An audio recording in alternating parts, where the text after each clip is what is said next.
Telegiraamiin nama baay'ee humnaa ol xalafamaa akka jiru dhageessaniittu hin dhageenye ta'e kun amma dhagaha. Telegiraamiin nama baay'ee yeroo dhiyoo kana keessa yeroo baay'ee irra deddeebiitiin xalafamaa jira. Namoonni baay'eenis keessaan kan na gaafattanis ni jirtu. Telegiraamiin kiyya xalafame. Telegiraamiin kiyya akkamiin sirreeffadha jettanii namoonni akkaawuntii kan biraatiin erga xalafame booddee dhuftanii na gaafattanis baay'een keessan ni jirtu. Guyyaa har'aa telegiraamiin nama akkamittiin akka xalafamuu fi akkasumallee akkamittiin akka of eeggattan isinitti nan argisiisa jechuudha. Yeroo baay'ee chaanaalii kiyya jalattis barreessee mokkoreen jira.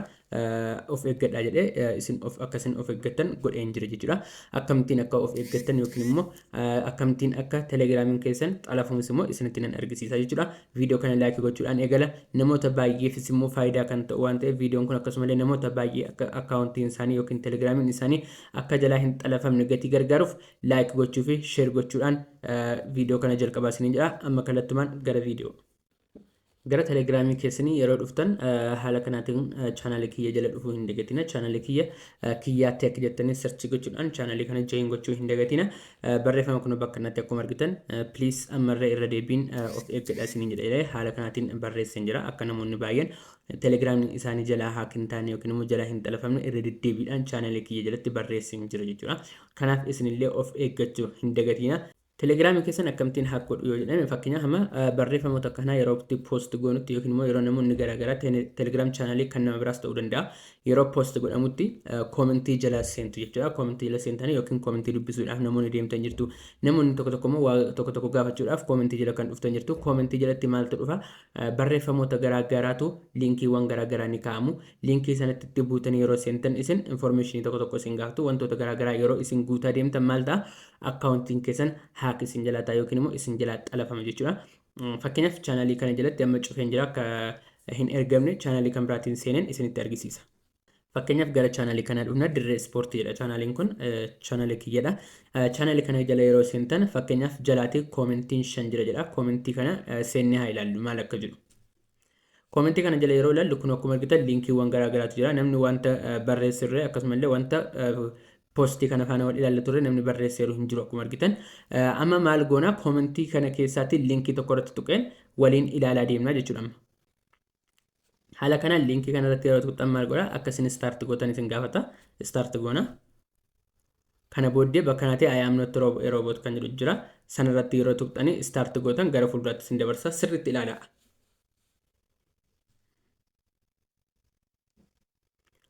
Kana booddee confirm kan jedhu isin gaafata. Umuriin keessan 18 ol ta'u akkasiin confirm gootan isin gaafata. Kana booddee bakka kanattidha jechuudha. Kan inni isin hatu bakka kanattidha. Maal jedhaa enter the 5 digit code that we just sent to you. Kan koodii digiitii 5 siif ergine jira isa bakka kanatti guutu jira. Koodiin sun eessatti argame waliin ilaallammas nafaan adeema.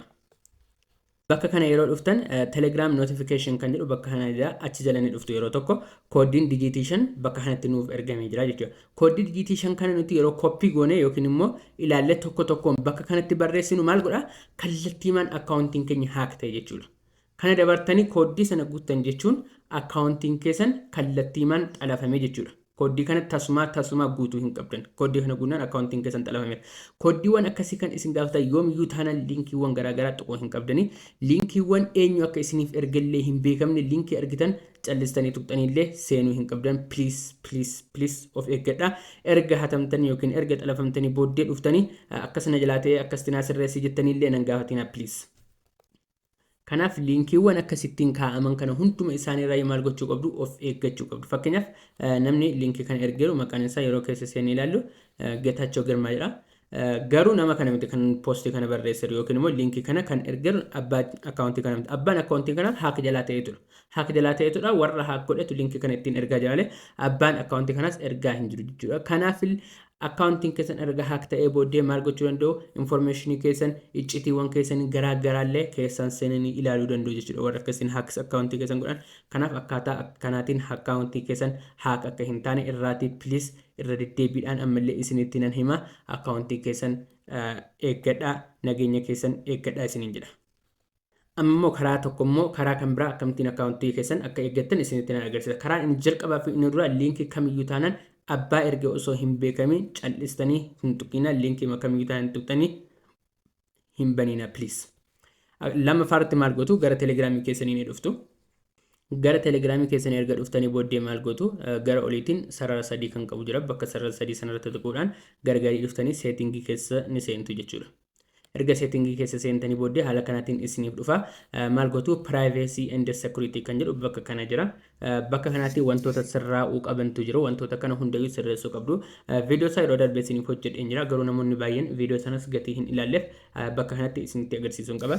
Bakka kanaatti two step verification kan jettu bakka kanaan jirti ishii keessa seenuudhaan amma kan koo two step verification kiyya on ta'ee jira. Onii godhatu jechuudha. Paaswordii bakka kanatti guutuudhaan paaswordii jabaate onii ni godhatu jechuudha.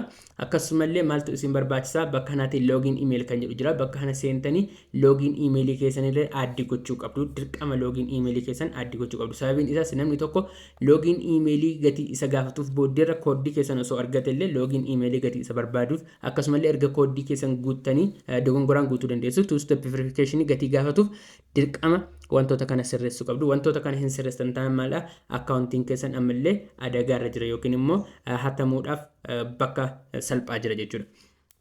Kan biraan maal jira bakka kanatti devices kan jedhu bakka kana keessa jira. Devices kan jedhu kana keessa seenuudhaan maal gochuu qabdu bakka kanatti bilbilli nama biraa akkaawuntii keessan haak godhee kan seeneru yookiin immoo xalafamee kan seeneru yoo jiraate hunduma isaanii maal gochuu qabdu dileetii gochuu qabdu. Fakkeenyaaf irratti tuqxanii bakka kanatti terminate session kan jedhu bakka kana jira. Isa irratti tuquudhaan maal gochuu dandeessu dileetii gochaa deemuu ni dandeessu jechuudha. Akkaawuntii osoo isin hin beekin irratti login godhamee jiru hunduma isa bakka kanatti maal gochuu dandeessu balleessuu dandeessu. Haala kanaatiin maal gochuu dandeessu akkaawuntii keessan eeggachuu dandeessu. Inni jalqabaa fi inni waanan akkaawuntii keessan kan isin ittiin eeggatan liinkii kamiyyuu namni hundi isiniif ergeef jecha callistanii tuquu hin qabdani. Akkasumallee liinkii erga tuqxanii booddee liinkiin kooddiiwwan garaagaraa isin gaafatu yookiin paaswordiiwwan informationii keessan kan isin gaafatu yoo jiraate tasuma itti bu'uu hin qabdan jechuudha. Akkasumallee login emailii akkaawuntii keessan irratti adda gochuu qabdu. Divaayisii immoo akkasumallee bilbila keessan irratti yookiin immoo akkaawuntii keessan irratti bilbiloonni hedduu login ta'anii jiru ta'e isaaniinis seentanii sirreessuu qabdu jechuudha. Kan biraan maal jira bakka kanatti paaskoodii look kan jedhu bakka kana jira.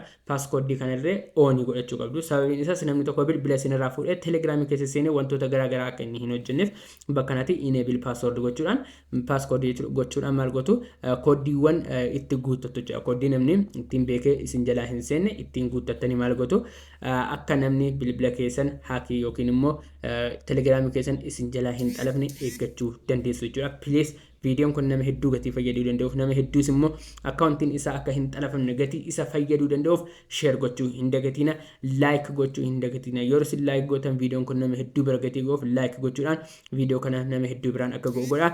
Viidiyoo kana keessatti wanti isiniif hin galle jiraate koomentii jalatti immoo naaf barreessuus hin dagatina. Viidiyoo biraatiin hamma walitti deebinutti nagaan naaf tura. Goodbye.